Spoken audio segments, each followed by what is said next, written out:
Jenderal tampan, ada nama satu institusi AD rusak, ditulis oleh Manuel di siwa.com. Andika Perkasa selaku Kepala Staf Angkatan Darat alias KSAD menjadi sosok yang cemerlang di dalam memimpin Angkatan Darat. Sebagai pengendali elemen tanah alias darat di TNI, di bawah pimpinannya Andika Perkasa ini benar-benar menunjukkan keperkasaannya selain ketampanannya. Terkait dengan kejadian penyerangan brutal oleh oknum TNI yang jumlahnya sekitar 30 orang ke kantor polisi di Ciracas, membuat kita sama-sama melihat satu hal, bahwa masih ada kerusuhan terjadi karena pemberitaan hoaks dan kabar bohong. Disebut-sebut bahwa seorang anggota TNI itu diserang oleh anggota kepolisian. Padahal menurut cerita aslinya, penyebar hoaks dan pembuat hoaks mengaku bahwa dia ternyata mengalami kecelakaan motor. Nggak tahu, mungkin karena gengsi dia malu ngaku jatuh dari motor, lecet dan memfitnah anggota polisi. Dan pada akhirnya ia menghasut banyak anggota TNI Angkatan Darat untuk menyerbu Polsek Ciracas. Lucunya 30 orang lebih katanya sampai ikutan terhasut dan melakukan anarkisme di kantor tersebut. Boleh kubilang anjay? Dari kejadian ini kita melihat bahwa Andika Perkasa benar-benar berhasil melakukan rekonsiliasi dengan orang yang dizalimi dan menghukum semua anggota tentaranya yang terlibat di dalam perusakan kantor polisi Ciracas. Perawakan tinggi, cepak, boro-boro, cakep. Dan pada akhirnya ke-31 orang itu sudah dan akan dilidik lewat undang-undang militer dan juga ditambah dengan dipecat tidak hormat. Hebatnya Andika Perkasa mengatakan suatu kalimat yang membuat saya bangga memiliki TNI sebagai penjaga Indonesia. Lebih baik kita kehilangan 31 atau berapapun prajurit yang terlibat daripada nama TNI AD terus rusak oleh tingkah laku yang tidak bertanggung jawab. Mereka sama sekali tidak mencerminkan sumpah prajurit yang mereka ucapkan.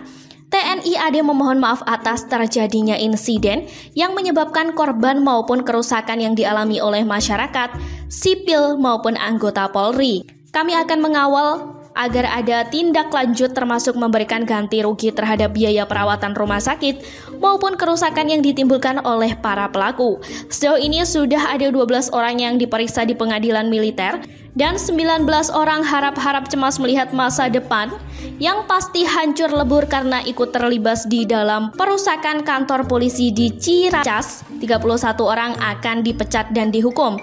Ketegasan dari Andika Perkasa ini memberikan kita satu harapan bahwa negara ini masih bisa terkontrol. Kita tahu bahwa konflik antara TNI dengan polisi seharusnya sudah selesai sejak Soeharto turun dan fungsi ABRI dilepaskan. Tapi ternyata masih ada orang-orang yang sakit hati entah kenapa dan terus-menerus melakukan penghasutan antara TNI dan polisi. Aku tahu bahwa pada saat kerusuhan Mei 2019, polisi menjadi sasaran dari para kadal gurun yang melakukan demo yang merupakan pendukung Prabowo. Mereka bully polisi, tapi mereka memuja-muja TNI. Tidak sedikit oknum TNI yang merasa besar kepala dan hidung kembang kempis. Tapi kita melihat bahwa ketegasan dari Panglima TNI Hadi memberikan kekuatan dan kenetralan dari TNI. Kerjasama antara TNI dan Polri sampai saat ini masih terjaga dan di bawah komando Panglima tertinggi yakni Presiden Joko Widodo. Kedua elemen pengaman negara ini kompak. Bahkan ketika ada kejadian 31 orang yang terlibat dalam kerusuhan di Ciracas, KSAD Andika Perkasa membuka suara dan berani meminta maaf untuk kejadian ini. Bahkan dia tidak segan-segan mengatakan bahwa TNI AD rela kehilangan 31 anggota TNI daripada membiarkan mereka merusak nama baik Tentara Nasional Indonesia. Ini adalah statement berani yang sangat tegas dikeluarkan oleh Andika Perkasa. Statement ini jauh lebih bermanfaat dan menenangkan ketimbang statement tentang COVID-19 dan juga obat-obatan yang masih belum diuji klinis.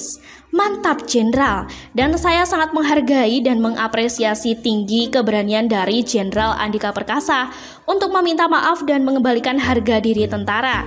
Dia juga pernah memberikan sanksi militer kepada serdadunya terkait istri serdadu yang bermain medsos dengan gak sopan.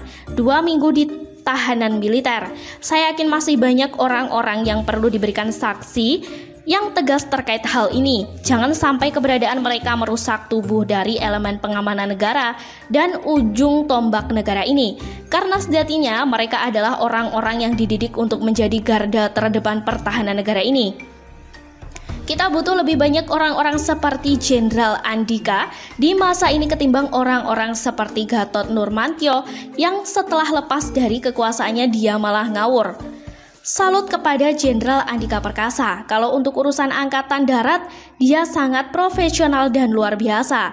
Kebesaran hati dan rela menebus konflik internal dalam tubuh AD membuat saya semakin yakin bahwa TNI masih bisa menjadi panutan bagi negara ini. Bagi saya, kemarahan seperti ini adalah kemarahan yang penting ketimbang marah-marah seperti Gatot Nurmantio mengatakan PKI mungkin bangkit dan ternyata waktu dia jadi, yang satu batang hidung PKI pun tidak berani ditunjuk. Kentutnya tercium tapi orangnya nggak ada. Yang membanggakan ada. Sekian dulu berita hari ini. Jangan lupa di like, komen, dan subscribe agar Anda tidak ketinggalan informasi menarik dan terupdate lainnya dari channel Daily News.